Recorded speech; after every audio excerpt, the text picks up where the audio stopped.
نكملكم سلسلة عيش الغزال الجزء الثالث، واليوم نحن في ولاية صور. حبيتها.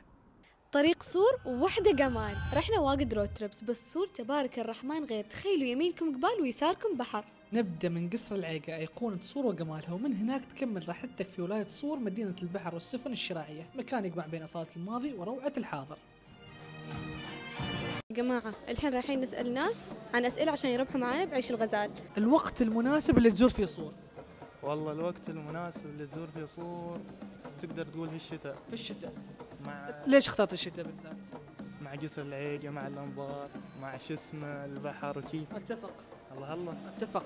وربحت معانا عيش من الغزال. جزاك الله خير. هي عيش ابيض، سمك مقلي ومطفي.